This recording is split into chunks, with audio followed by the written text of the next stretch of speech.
Сәлем. Менің каналыма қош келдіңіздер. Бүгінгі мастер-класста біз осындай әдемі балетки тоқитын боламыз. Менімен бірге тоқуды үйреніңіздер. Балеткиді осындай табанға тоқитын боламыз. Дайын табан сатып алсаңыздар да болады, немесе мен сияқты осылай қолдан өздеріңіз тоқып алсаңыздар да болады. Мына ішкі жағы киіз ұлтарақ, мына беті дермантин. Осындай табанның тоқу жолы менің каналымда видеосы бар, төменге сілтеме қалдыратын боламын. Менде табанда мына әрбір тесікте 3 столбиктен тоқылған. Менде жібімнің түсі осындай. 100% акрил, 100 граммда 300 метр. Крючогым номері 3. Қатарымызды бастаймыз. Жіпті іліп шығарамыз. 2 ауа ілмегі, 1, 2. Бұл бізде бір столбик болып саналады.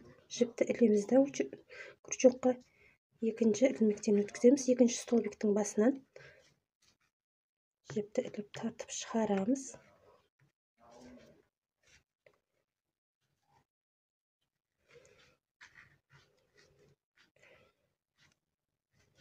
Келесін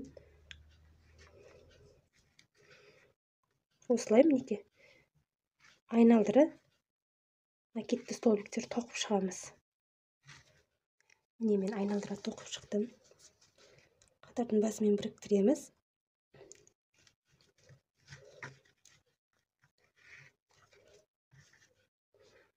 Енді бір ауа ілмегі, 2 ауа ілмегін тоқимыз. Жіпті крючокқа ілеміз де. Крючокты былай 2 столбиктің ортасынан өткізіп, келесі жағынан шығарамыз. Жіпті іліп алып шығарамыз.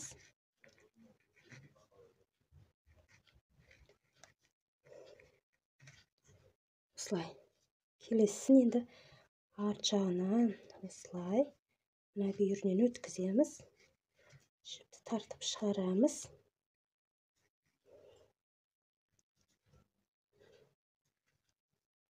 Келесісін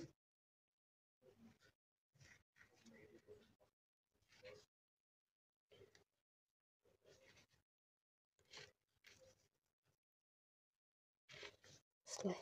Келесісін арт жағынан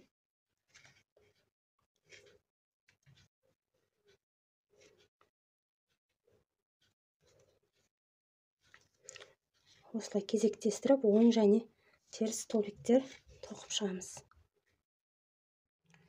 Міне екінші қатарды тоқып болдық. Оң және теріс столбиктер осындай бүдір-бүдір болады. Қатардың басымен біріктіреміз.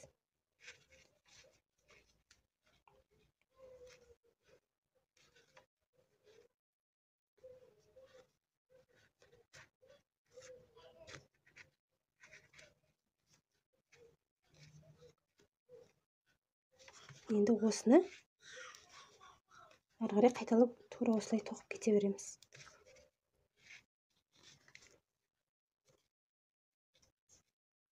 Оң столбиктің үстіне оң столбик, теріс столбиктің үстіне теріс столбик тоқимыз.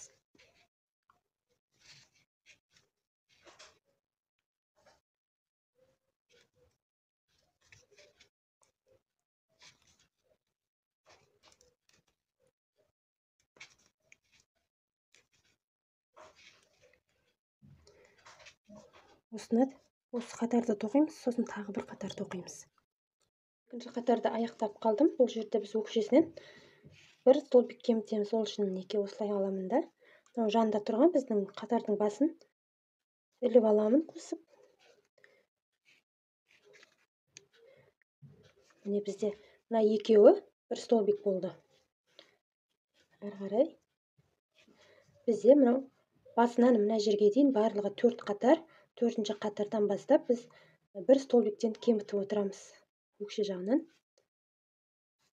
Ары қарай әдеттегідей тоқимыз, тек өкшесінен бір столбиктен кемітіп отыруымыз керек. Міне 8-ші қатарымыз тоқып жатырмыз. Өкшесі менде мынандай болды. Енді алдынан осылай қойып қоямыз да, ортаңғы 36 столбикті белгілеп аламыз. Мынау біріншісі, мынау 36-шы. Осы жерде біз қысқартуымыз керек. Біздің балеткенің алдыңғы жағы шамалы дөңгелек формаға түсу үшін. Осы жерге дейін тоқимыз да, белгіленген жерге. Енді екеуден қосып біріктіреміз. Жіпті тартып шығардым. Іліп алдым, тартып шығардым. Енді іліп аламыз да, келесі мынау теріс столбик, ішке қарай кіріп тұрған столбиктен жіпті тартып шығарамыз. Екеуін қосамыз. Енді үшеуін қосамыз. Келесісінде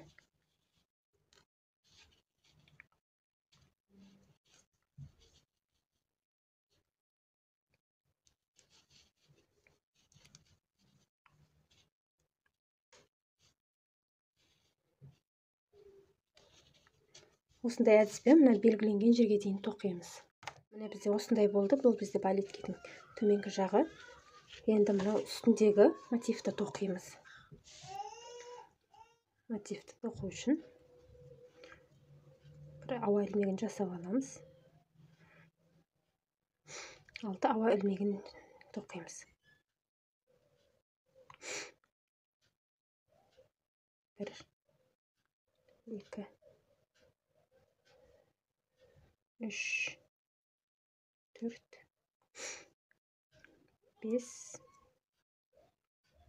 6. Енді осыны біріктіреміз.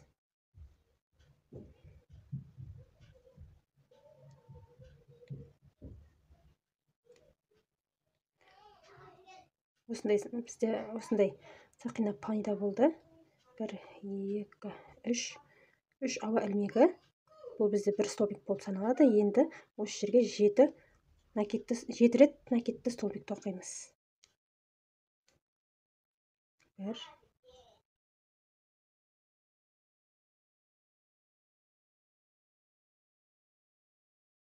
Міне бізде осындай болды. Енді 5 ауа ілмегі. 1 2 3 4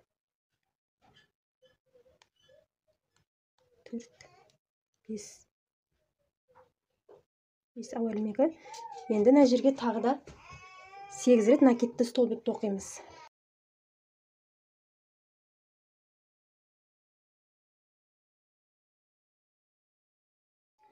8 рет накидті столбик.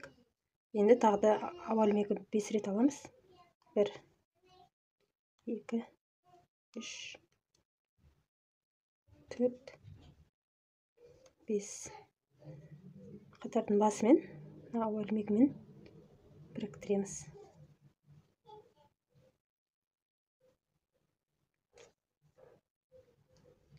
Енді 5 ауа ілмегі тағы да 1 2 3 4 5.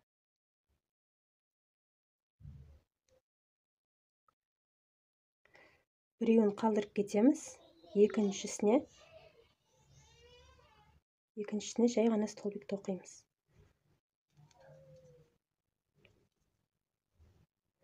Тағы 5 ауа ілмегі. 1 2 3 4 5. Екеуін қалдырып кетеміз.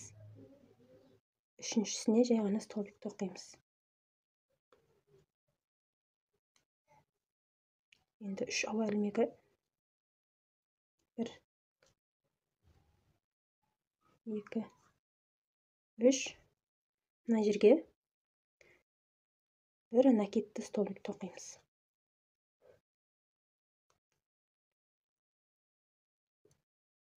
Енді біз мына ұяшыққа келдік. Осы ұяшыққа 10 рет накидті столбик тоқитын боламыз. 1 2. Міне 10 столбик тоқыдық. Мына жерде біреу.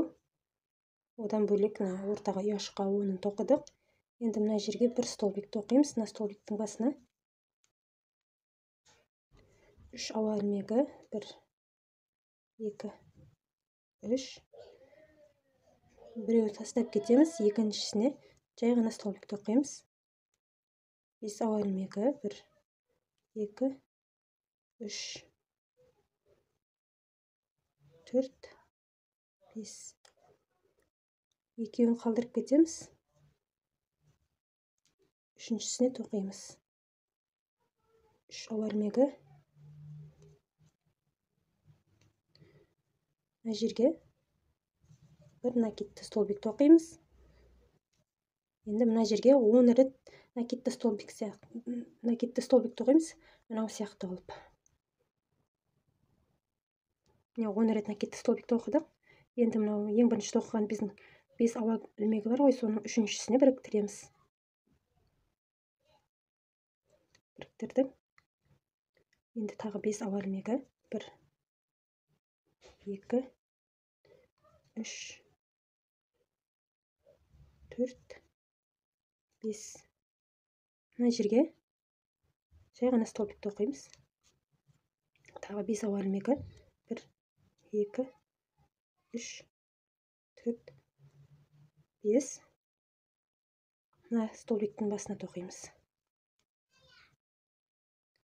Тағы 5 ауа ілмегі 1 2 3 4 5. Екеуін қалдырып кетеміз, үшіншісіне тоқимыз. Тағы да 1 2 3 4 5. Екеуін қалдырып кетеміз, үшіншісіне тоқимыз. 1 2 3 4 5. Екеуін қалдырып кетеміз, үшіншісіне тоқимыз. 1 2 3 4 5. Екеуін қалдырып кетеміз, мына ауа ілмектерінің арасына тоқимыз.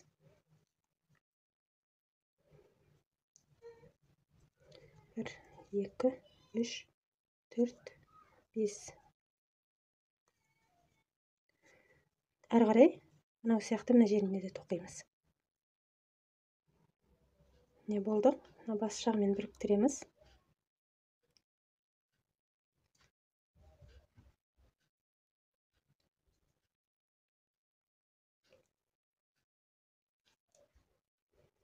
Енді мына ұяшыққа өтеміз.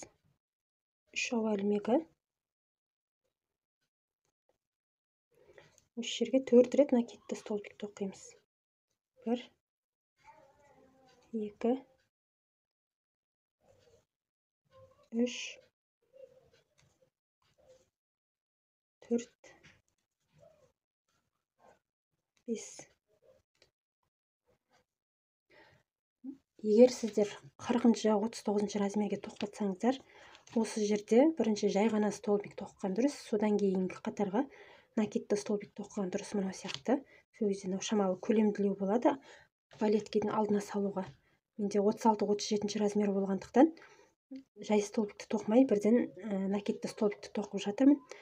Бұлай киген кезде мынау ортасы жиырылып тұрмас үшін. Әрі қарай 5 рет накидті столбик. Осылай әрбір ұяшыққа 5 рет накидті столбиктен тоқып шығамыз. Міне біздің мотивіміз дайын болды. Енді осыны алдыңғы бөлігіне тоқитын боламыз.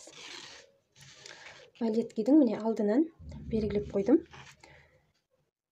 Мен мына жерден мына ұяшықпен мына ұяшықтың ортаңғы столбигінен бекітемін, мынадан және мынадан. Осылайынан. Мынадан мына жерде осы жерге дейін 46 столбик болды. Осыған мен 46 столбикті ортаңғысын белгілеп алдым. Енді балеткиді аламыз да, мынау белгілеген столбигімізге бір столбик қалған кезінде осылай крючокқа ілеміз да жіпті. Жартылай накидті столбик тоқимыз. Енді осыған салып алайын крючокты. Мына жерде Мынау біздің салатынымыз. Мынадан бастаймыз.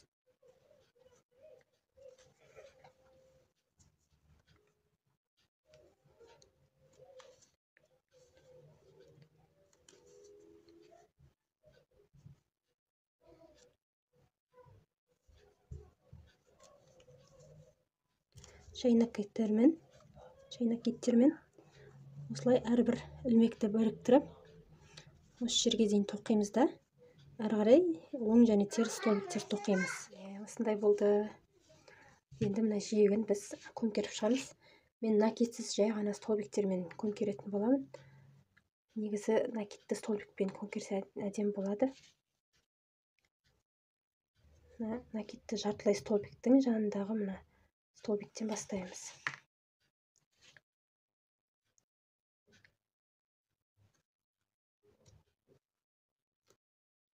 Мынаны тастап кетеміз. Мынандай ішіне кіріп тұрған теріс столбиктерді қалдырып, тек мына оң столбиктерді ғана тоқып шығамыз.